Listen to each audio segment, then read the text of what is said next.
can choose that.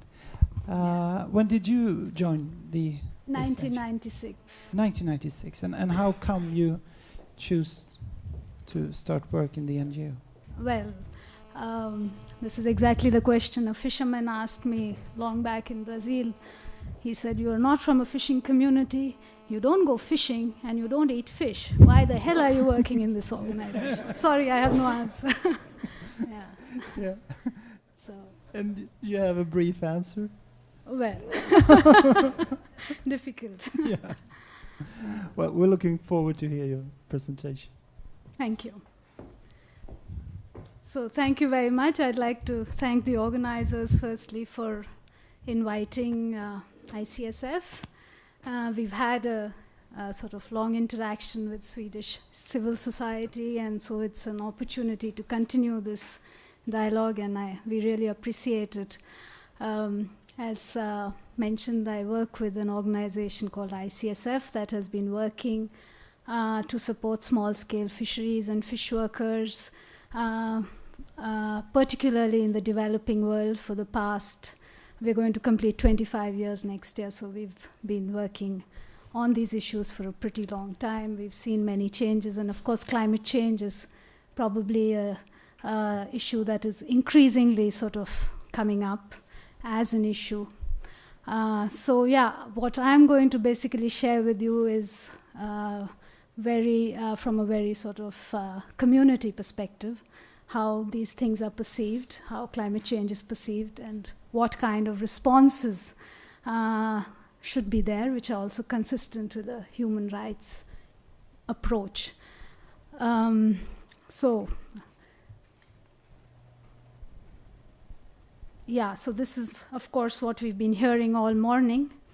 I'm not a scientist, but of course, this is what we understand is going to happen or is already happening. There's going to be sea level rise, subsidence, erosion, flooding, rise in sea temperatures, changes in upwelling, species distribution, ocean acidification, coral bleaching, loss of wetlands, stress on mangroves, exposure to extreme weather events, cyclones, typhoons, water stress, drying of rivers, lakes, and so on. We've heard about this all morning. But of course, what we need to keep in mind is that it's really, when you look at these kind of impacts, it's fishing communities who are really on the front line. And of course, also important to keep in mind is that they are really the victims of this whole process. They're not the cause. And of course, as one of the speakers mentioned earlier, it is really a minority of people who've caused the problem. In a sense, there are human rights dimensions to that, because of course the activities of a minority affect a majority. There are human rights issues, but who do you hold accountable in a context like that? I'd also like to draw your attention to existing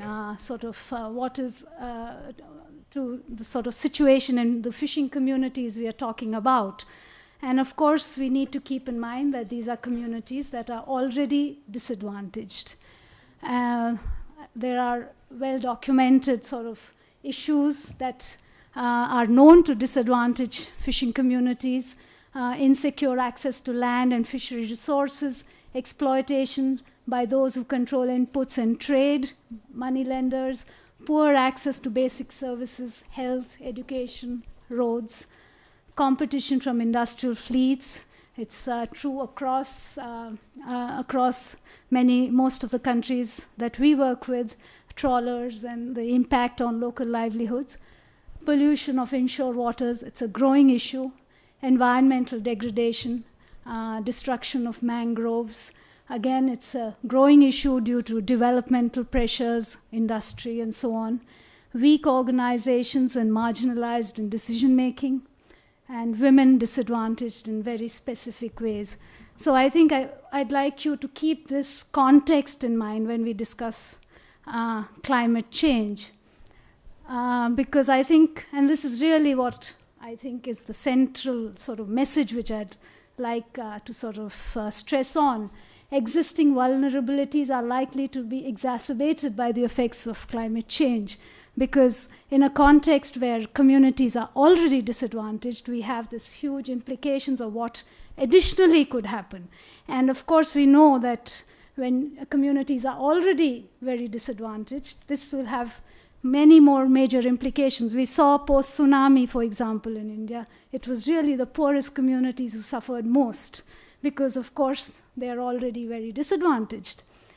And the second aspect is that existing vulnerabilities are likely to affect ability for resilience and adaptation. I think this is also very important to keep in mind.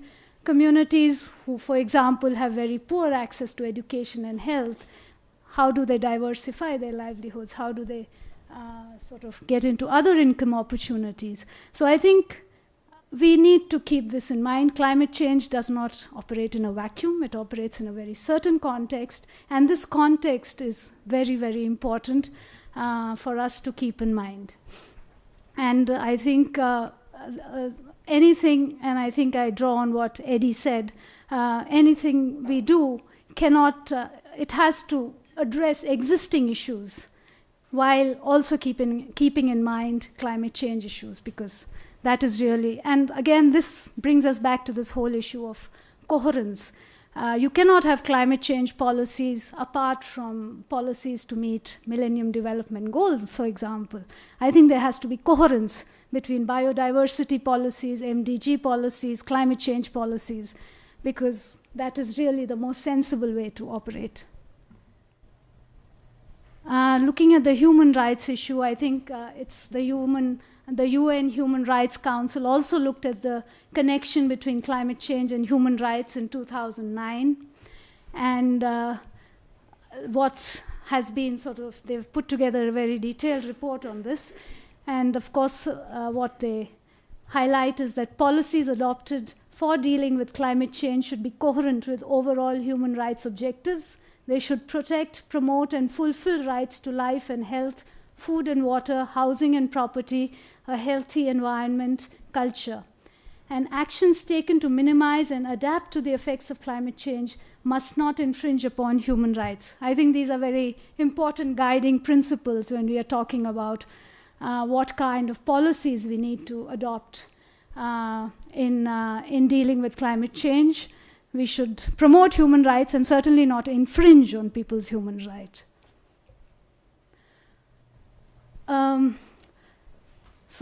Basically, what I'd like to sort of stress on is that policies for adaptation to climate change should respond to existing vulnerabilities that exacerbate the impact of climate change while enhancing resilience and adaptive capacity.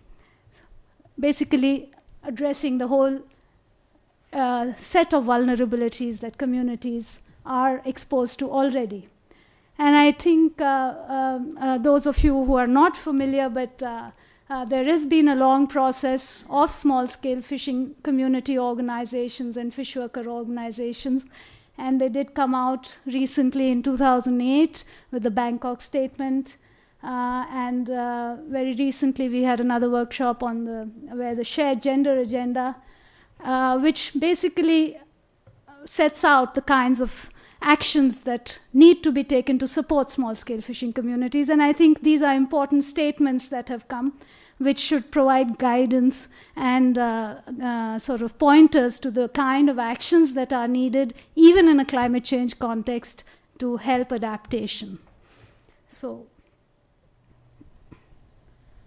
and of course, with very, very specific reference to climate change, I think some of the issues which need to be addressed, adaptation strategy should be developed in participatory ways, drawing on traditional and local knowledge and communities' understanding of climate change. I think this we tend to forget. It becomes a very scientific exercise. I think there is a lot of local knowledge and an understanding of local specificities, and any adaptation strategy should understand the local context and use scientific knowledge to develop adaptation strategies. Community-based disaster planning, early warning systems, safety at sea systems, decentralized co-management of resources with greater ability and flexibility to respond to changes. And again, we know, for example, that fish stocks, the range, the distribution is changing. In India, for example, we have pelagic stocks which have now shifted northwards. And of course, these are new species communities are finding, and they adapt. Suddenly you find the new nets coming up and so on. But again, we are repeating some of the kind of problems that already exist further down the coast because some of these nets are already destructive. So how do we put in place management systems that are decentralized, which can deal with these changes, respond to these changes in a way that ensures sustainable fisheries? And that cannot be done under centralized conditions because these things are changing, and you do need communities to understand the sort of and to respond to them on a real-time basis. Of course, this whole issue of improvement of basic services is very basic. If we are going to really talk about enhancing and diversifying livelihoods, it's very, very essential.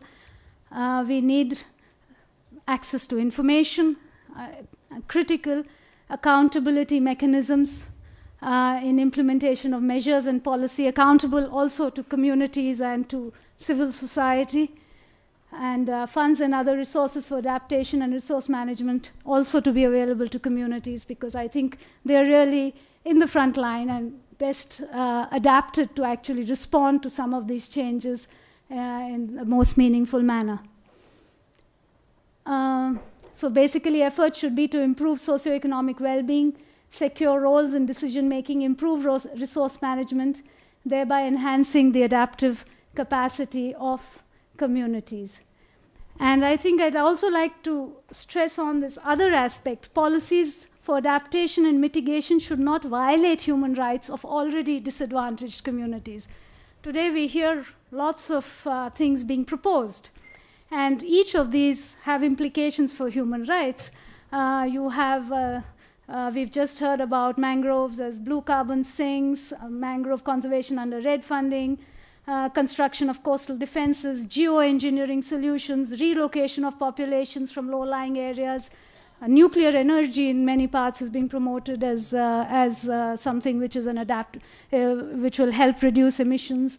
So you hear all kinds of proposals, and of course, so I think it's very important that each of these should be really sort of evaluated from a human rights perspective, and any of these should not violate human rights. If you look at this whole RED issue, indigenous people have been up in arms against a lot of some of the ways in which it is actually can be implemented, where forests are being protected without people.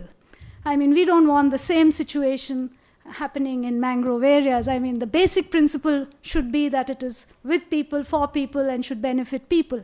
So I think all these mechanisms which are being proposed need to be evaluated from a human rights lens and should actually they should be coherent with Millennium Development Goals, with human rights principles, with biodiversity. So I think this whole issue of coherence, you cannot look at climate change apart, geoengineering, iron fertilization, what are the implications? I mean, these are all issues which maybe a lot of money will be going into, and we need to make sure that they don't work counter to to human rights principles. So I'd like to end here, basically also sort of stressing that a human rights approach in the context of fishing communities would, in a sense, mean supporting disadvantaged small-scale communities. And small-scale fisheries is relatively less fuel-intensive, relatively more sort of sustainable. And it also makes a lot of sense from a climate change perspective when we are talking about reducing fuel emissions, maintaining biodiversity. So it's Via Campesina, for example, has a slogan, small-scale farming cools the climate. So I think we need to really look at what is the kind of model we need to support, even within the fisheries sector, that is consistent and is sort of helps to adapt to climate change. Thank you.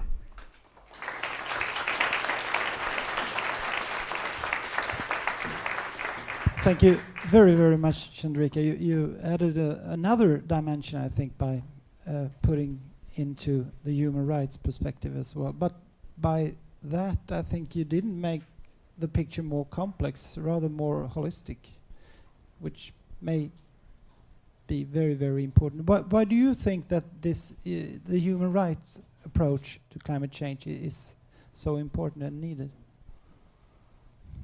Well, it's not I who think so, it's the international community that has adopted the human rights approach, and it is a commitment and international obligation of all entire United Nations and member countries. So I think the issue is how do you implement it in any context, whether in the context of climate change, whether in the context of biodiversity conservation, how do you implement it? And I think we need that coherence.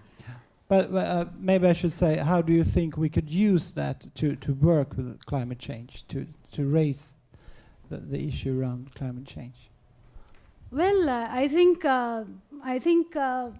these principles have to be better. I mean, there has to be a consistent sort of understanding of human rights issues within governments, within international aid agencies, and so on. And I think there has to be a consistent application of the human rights lens to any policy that is adopted, to make sure that particularly the most disadvantaged women and so on are sort of helped to adapt and to sort of certainly not violate their rights. So I think that is the onus is on governments, on policymakers, on aid agencies, and so on. Anyone else have a question for Chandrika? You will stay with us as well for the panel discussion. Thank you once again very much.